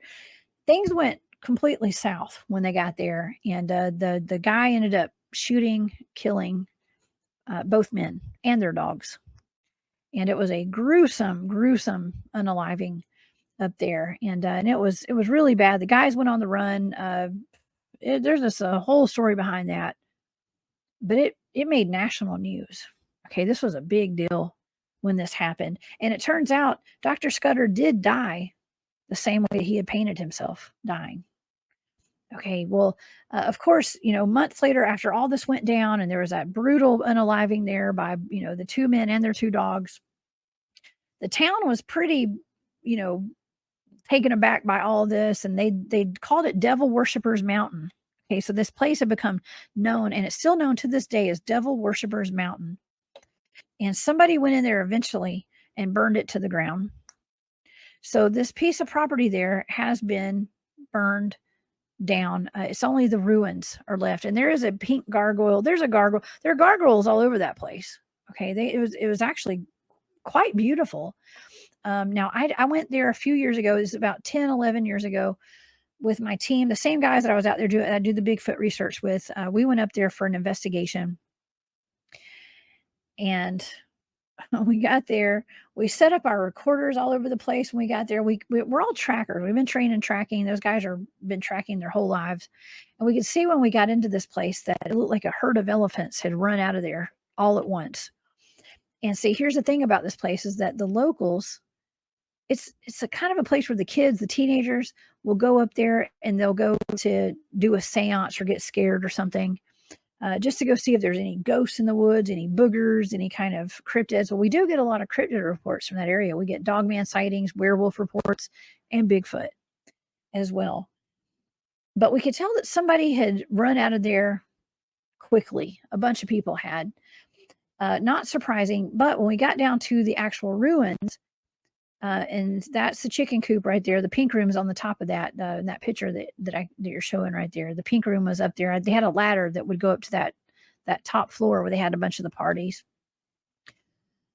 Yeah, nobody's seeing this but us since it's on the radio. Okay. But I'll put link okay. in afterwards. But yeah, I pulled up a thing from Atlanta magazine that was showing the pink gargoyle and the chicken house and all this other stuff there. I'll put a link in the show notes.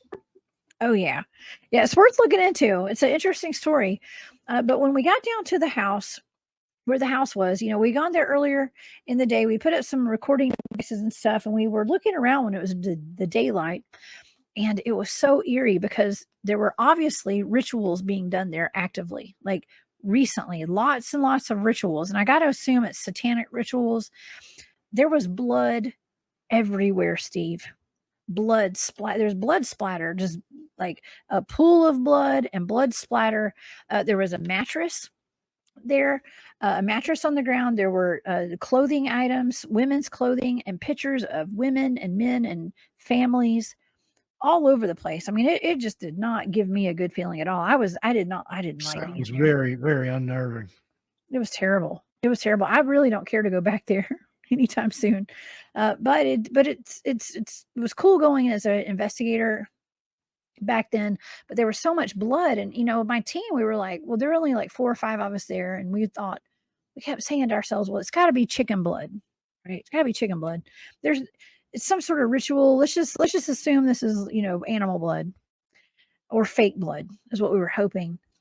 And we ended up not getting a whole lot of activity there. When we were there, we got a bunch of orbs that had faces in them that we were taking pictures of, with men's faces that had mustaches and stuff. It was wild. And we had some really eerie feelings while we were there, but nothing super amazing happened while we were there. But we put out a video of our excursion there. We had a 3-part series. We put it on YouTube, and it was really crazy because this lady contacted the head of my team, who was from around that area. And she said, well, you guys found all that blood there. She said, I don't think my son would mind telling you this, but I think you need to know that was my son's blood. And the head of my team said, hey, can you call me? Let me know what's going on. And the lady ended up calling him and said, well, here's what happened. And this is why the blood was there. She said the same within like 2 days of us going up there. Her son and his friends went to go get, have a spooky night up there, to go get scared. And they decided to build a bonfire. And she said when they got there, they were about to build a fire, and he got his axe out, and he had a hatchet, and he was cutting some wood. She said he is a, seasoned wood cutter. He knows how to cut wood. And at some point while he was chopping wood, the axe slipped and it cut into his thigh, and it hit an artery. Oh, no. Mm-hmm. Yes. She said it was so bad he almost died, and that if his friends had not rushed him out of there and picked him up and rushed him out of there and gotten him to the hospital when they did, he would not be alive. But I'm wondering if that blood at that ritual site, if that didn't like reactivate something. Do you see where I'm going with that? Mm-hmm. Well, remember I said the land requires blood. Yep, there you go.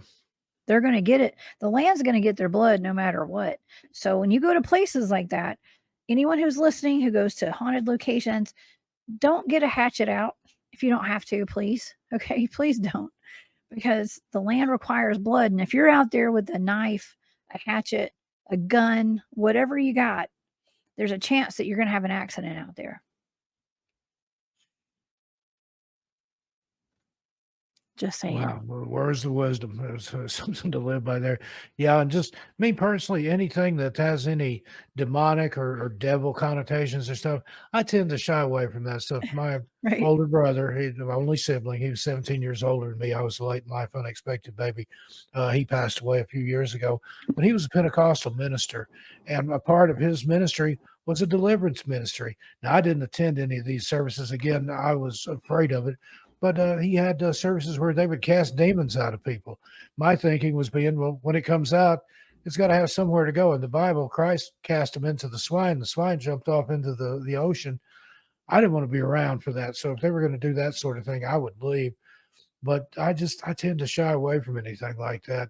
One time there was out in Blount County, Tennessee, there's a cave. Depending on who you talk to, the locals call it either Rescue Squad Cave. That'll give you an idea of what goes on there, or Devil Worship Cave. I was in that, and there was just some weird stuff in there, and there was lit candles and things already in there. When we were there, we could hear chanting coming from inside the cave. I hightailed it out of there. Oh, And I have hell some more no. stories about that I wrote about in Strange Things in the Woods that I'd heard from the guy that took me there. So yeah, no thanks. I'll take a hard pass, a hard nope on that one. No, that's not super far from where the Skinwalker Cave is, but I was just in Blount County this week. I went up there to hang out with my buddy Tony Merkel and do an in studio little Oh podcasting yeah, with I him. know Tony. When I was Yeah. moving to New Yep. England, I thought I was going to pass through there. He's out in Maryville, I think, which is in Blount County. And Mhm. he asked me to stop by and was going to take me to lunch, but I ended up flying here. But yeah, what's the name of his show? I can't think of it It's right now. The Confessionals. The Confessionals. Yeah, me Yeah, and the guys, two of the he's a guys that good went to guy. the two of the guys actually that went to the Skinwalker Cave with me and on our recent dogman hunt in Alabama. We all went there together and had a sit down with them, and it was awesome. It hasn't aired yet, but we just did that last Friday. Yeah, it was good dude, man. Good dude. Really cool area though. Tennessee is just ripe with Yeah. paranormal Well, that's activity. Blount County. That's close to Townsend, what they call the quiet side of the Smokies. And, you've got mountains and the little Pigeon River and stuff that runs through there, but you don't have Gatlinburg and Pigeon Forge and all that stuff. The Townsend's more like cabins. And if I were going to live up there, Townsend's where I want to live. Oh, I would love to live in Tennessee. Oh my gosh, I would love it. I just driving through North Georgia to get there. I took all the back roads, went through Yeah. LJ and all those. Just the Yeah, it's mountains are just beautiful absolutely down there. beautiful. And what's Nantahala and that area down in Mhm. there.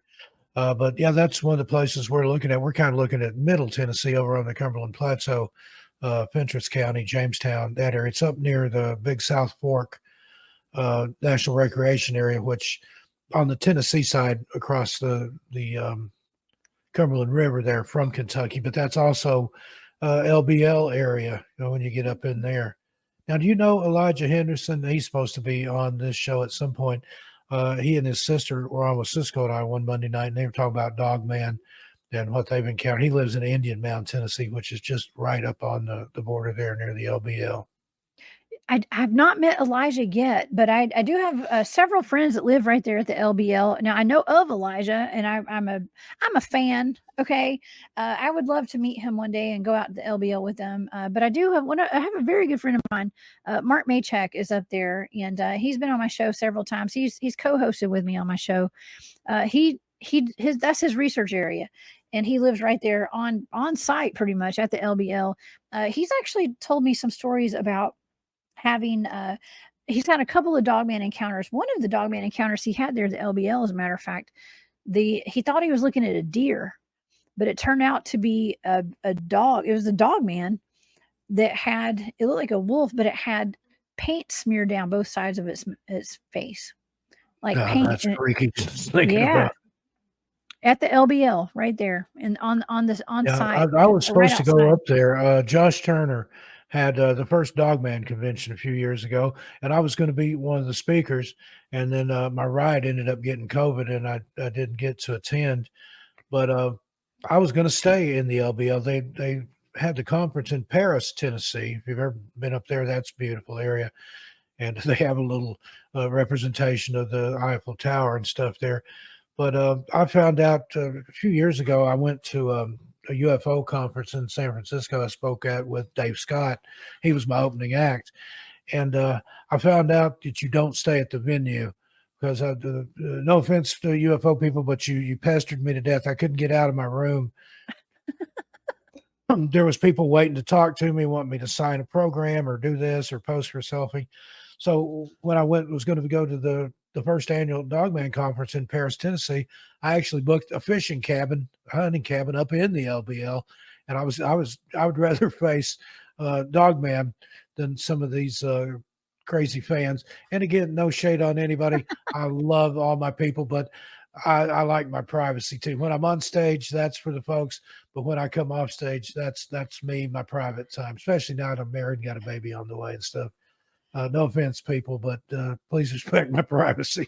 It can get draining. It really can because, well, here's the thing, people that listen to our shows and everybody gets to know us pretty well because they hear you all the time. They hear Yeah. me, they hear me too. And there's that so, familiarity there that people yes, think, that right. they're my best friend. And, honestly, you only think you know me. That's my public persona.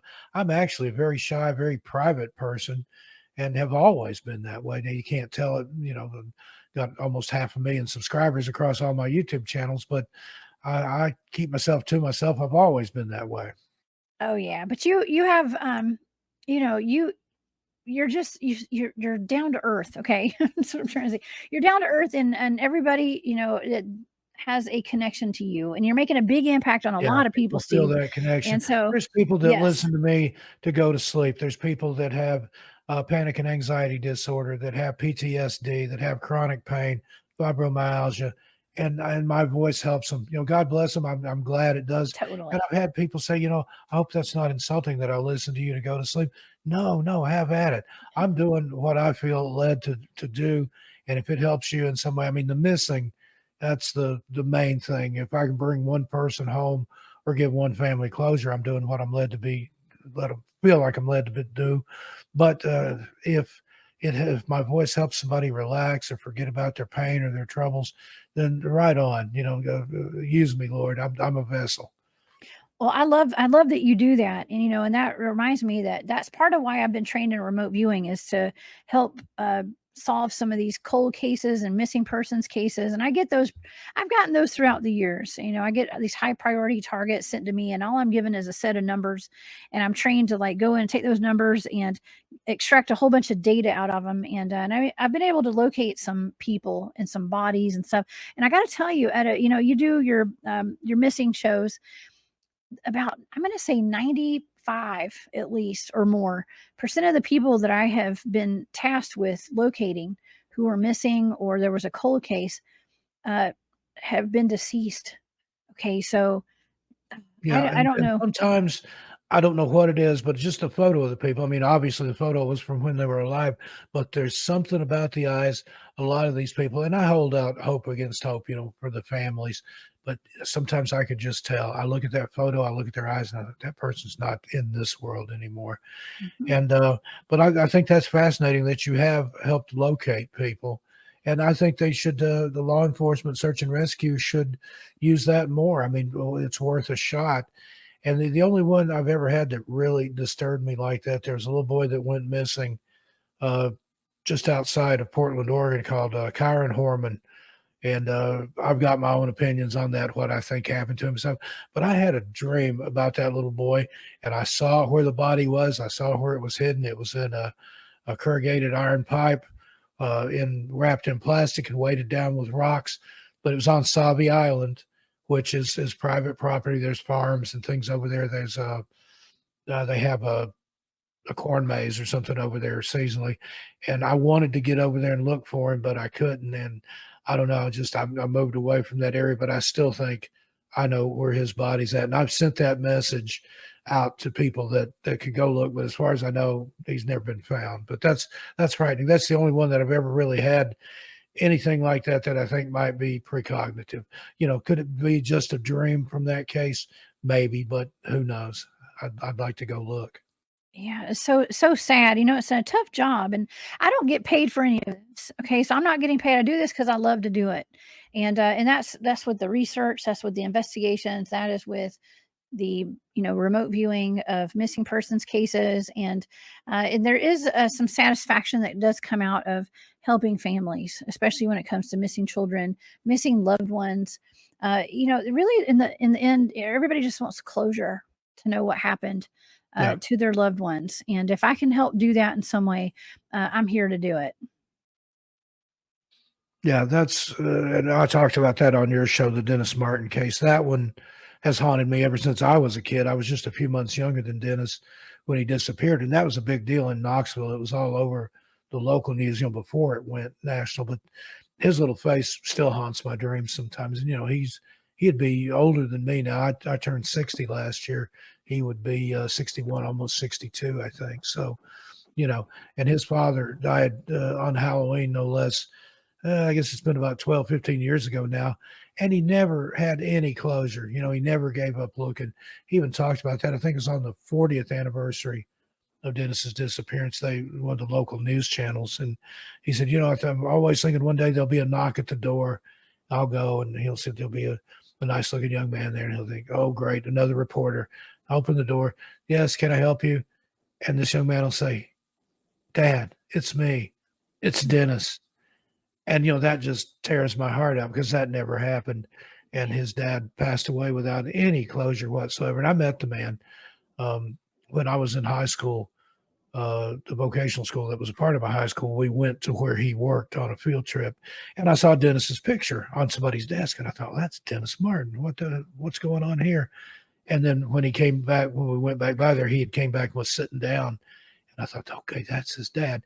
And I introduced myself, but I didn't let on, that, oh, hey, there's Dennis. I've been following that case too. I just, hey, nice to meet you, that sort of thing. But it's just a sad, sad, sad case all the way around.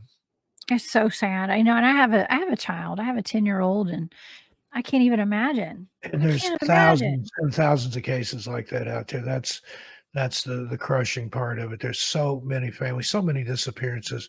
You can't even begin to imagine how many lives destroyed, how much disruption has gone on, people that may never know.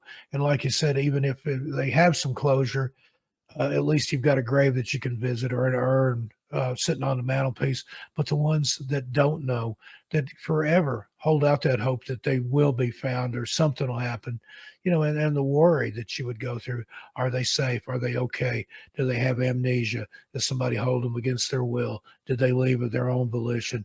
And, you could play what if forever, and it would drive you crazy. It would. And of course, your mind always goes to the worst case scenario, and just you to live that every single day of your life, without your child there, your husband, your wife, your parent, your sister, your brother. It's just unimaginable. And that's really what drives me to do what I do, because, I never went public with any of my research. I never had any intention to go public with my research. Back when I started Bigfooting, it was not cool to be a Bigfoot researcher. Okay. And, now it's pretty cool to do that. But, I've gotten a lot of pushback from when I went public with being a remote viewer as well. And, the attacks online, all that kind of stuff. But, people, I don't talk about what I do publicly when it comes to and I do talk about the remote viewing. I have a show every Thursday night where I do, I've done remote viewing targets. We discuss the data, but people come at me for this kind of stuff, for being a psychic and call me a witch and all this kind of stuff. Well, okay, I'm not a witch. But I'm actually doing stuff to help people find their missing loved ones and stuff. And like I said, I don't talk about everything I do publicly, so nobody even knows what I'm doing. But I've been asked many times, like, well, if you're doing all this remote viewing, why don't you help find all these missing children? Well, that's kind of what I do. Okay. And I do it for free. And I do it because I love to, and I do it because I need to. Same thing. There's another person that's popular. He has books and movies and things. And a lot of people come at me and say, how dare you talk about that case? That's his case. And I'm like, oh, really? Nobody owns the missing. If it's anybody's story, it's that person or their family. And I'll talk about any case. Any missing person, no one is any more or less important than the other to me. And if it was my loved one, I'd want every single person talking about it. I wouldn't say, oh, well, this is my case, you can't talk about it. So what? That's and that particular person, I've never used any of his books as reference materials, and the only thing that he holds a copyright on is the stuff that he's written, uh, misinformation and omissions included. That's all I'm going to say about that. Yeah, well, their law enforcement does contact my team at times to ask us about helping with cold cases and things like that with missing people and children. I've even been contacted by was the Nancy Grace show at some point asked me to do some work. Actually, I knew one of her partners who asked me to look into a case, and I did locate where that guy was. I even did a deep mind probe on this missing person, and I was told, no, no, no, that can't be where he is. We've already checked out his friend. He didn't hurt him. It turns out his friend did murder him. He unalived him, and I had told them that and told them that his body that was going to be buried somewhere, and they found his body underneath his house. By the way, okay. Oh wow. So when it comes down to it, if I were to lose a loved one, if someone went missing, I would want an entire team of remote viewers on it immediately because that's who's going to be able to help above a lot of other people. Okay, when search and rescue can't find somebody, get in touch with some remote viewers. Okay, please do. And Even if it was my family member, I'd try anything. I'd try right. psychics. I'd consult tarot cards or anything. The I Ching or cast the runes, roll the bones, or cast bones. I know people back in the hills that do that. My granny didn't do that, but she did divination. Old coffee grounds and tea leaves, and she used playing cards that she would kind of like a Lenormand deck, but she wouldn't touch a tarot card. But again, whatever means necessary. If I thought they could help find my loved one, do it. Automatic writing, anything. I'd be Mhm. open to anything, no matter how seemingly strange, Rob, because there's something there. There's something to all this. You and I know that there's a connection. Everything is connected. And as Charles Fort once wrote, one measures a circle beginning anywhere. It's all connected. It's. I don't believe in coincidence. I think it's all synchronicities. Absolutely. And God blessed me with this talent to be able to do this kind of stuff. He blessed me with these gifts.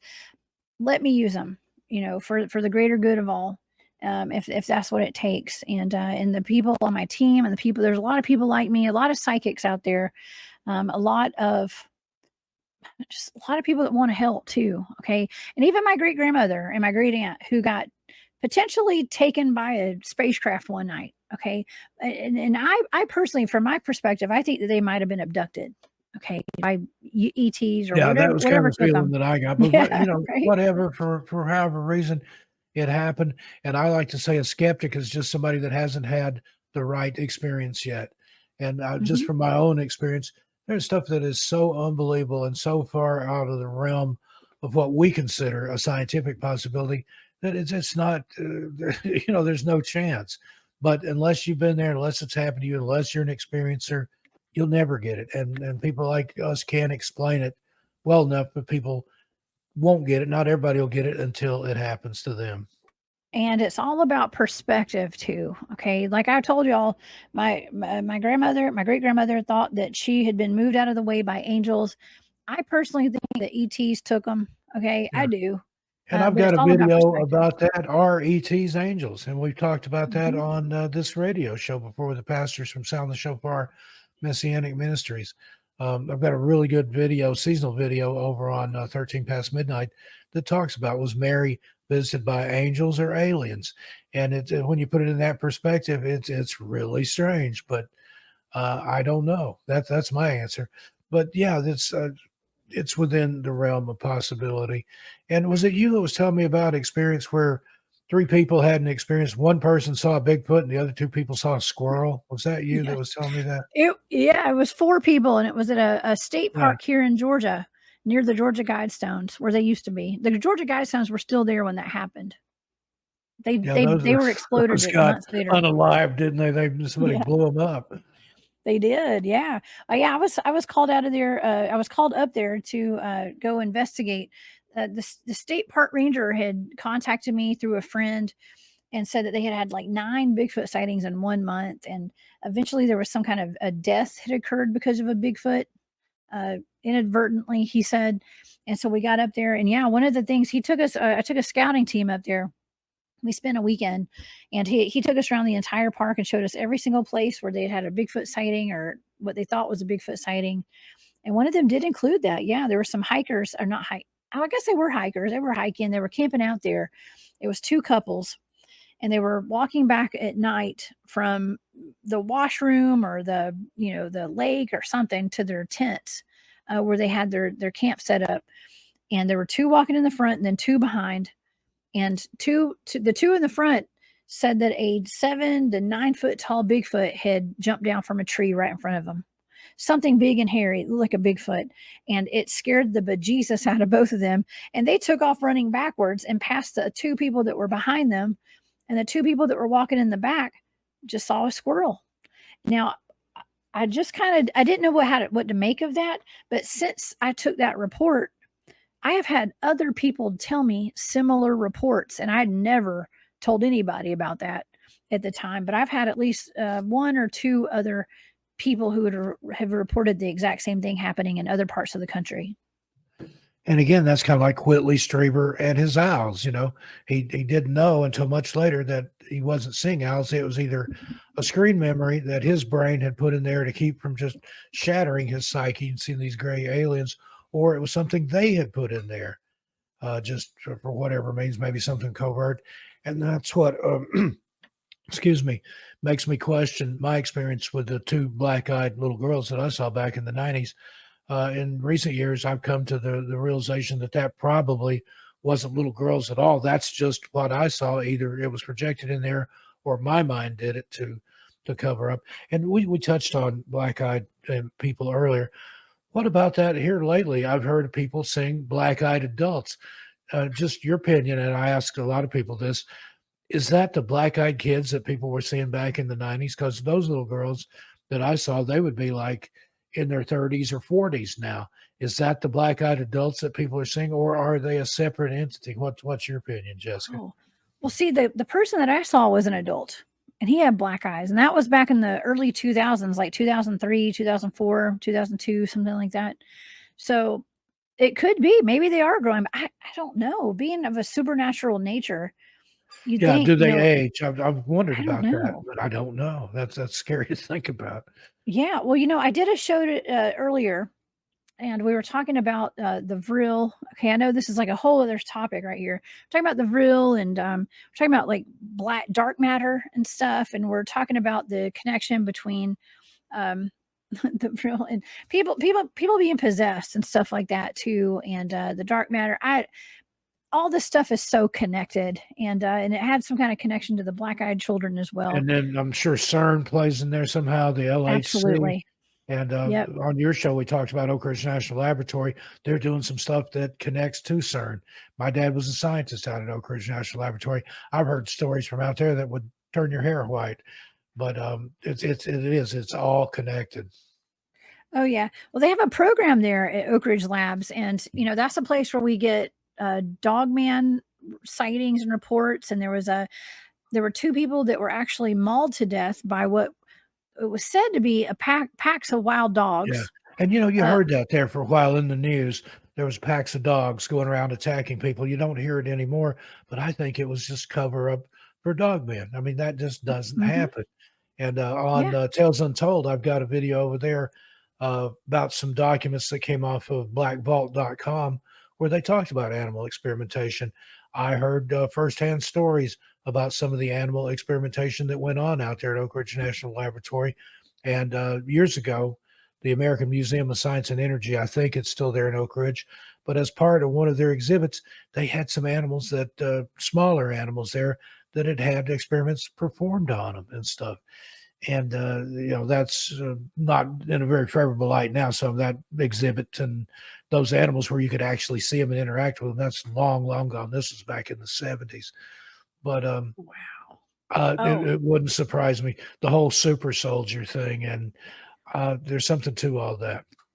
Okay, well, I've got a couple things to say about that because, well, first of all, they do have a program at the Oak Ridge Labs called Alice, like Alice in Wonderland, like down the rabbit hole, right? It's called ALICE. It's an acronym that stands for a Large Ion Collider Experiment. Now, they work directly with CERN in Switzerland on this project. It is a hadron collider. And so you got to wonder, like, what are they opening up there? What kind of portals are they opening? What kind of dimensional stuff's going on there? Um, it makes you wonder. And also so I was given the two maulings of Amber Miller and Tony Ahrens as two separate remote viewing targets back when after that happened. Both of them died. And I was seeing something that I kept saying, and both these targets are blind targets, but I kept getting the same data. It was like a zombie bear. It's like a zombie bear. What the hell is a zombie bear? And I was asked to talk about some of that data on a live show, and I was really kind of embarrassed and I felt bad because this is sensitive information. This is a sensitive subject. These people's families could be watching me, okay, and watching my show because like we said, people just want answers to a lot of this. Well, Amber actually, her family, she survived for like 5 days, I think, after she was found. A large percentage of her flesh was missing from whatever attacked her. I'm talking about like 90% of her flesh, I think 70 to 90% of her flesh was missing on her body. Tony Ahrens was also mauled to death by something. They said they were wild dogs.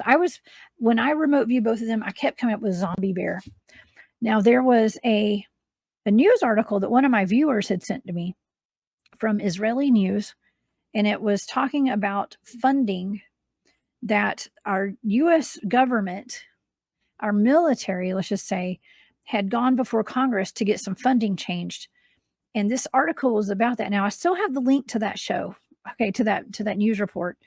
Because they showed like a dead dog man or something that looked like a dog man out of Brazil on this. And it was kind of eye catching, but this lady sent me the message and she said, Jessica, this could be your zombie bear. This could explain the zombie bear. She's like, you got to watch this report. So I watched it. And this gentleman was talking about how they had gone before Congress to change the funding because they needed to eliminate the assets from a super soldier project that had gone awry. Okay, it had gotten out of control. They said that special forces soldiers had volunteered. They said volunteered, but who knows? To become super soldiers, to be injected with some genetics, some DNA, some gene modification that included wolf, bear, and something else. No, wow. That's an explanation there. Mm-hmm. If you can see there on the screen, I'm on the ornl.gov site.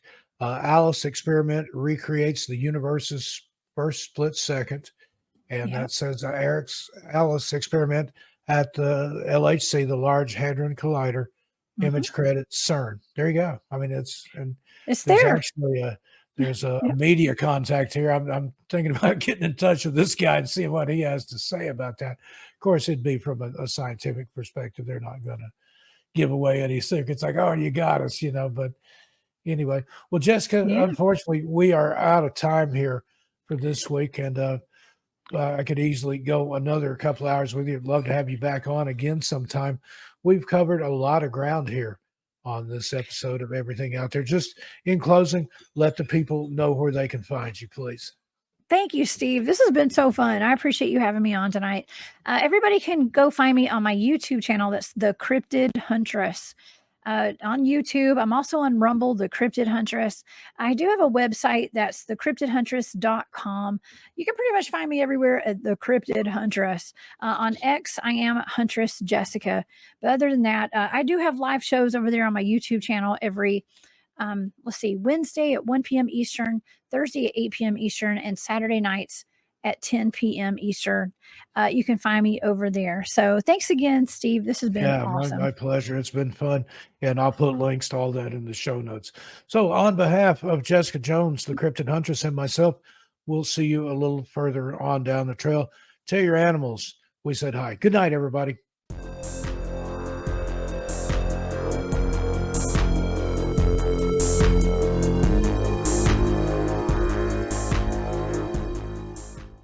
Attention all Ground Zero fans. Aftermath.media is celebrating our 4-year anniversary with a spectacular deal just for you. For a limited time, you can get an Aftermath Premium yearly subscription for only $79. That's right, just $79 for a full year of exclusive content, ad-free listening, and premium features.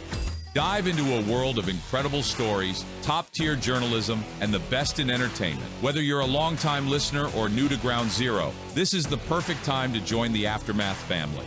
Don't miss out on this amazing anniversary special.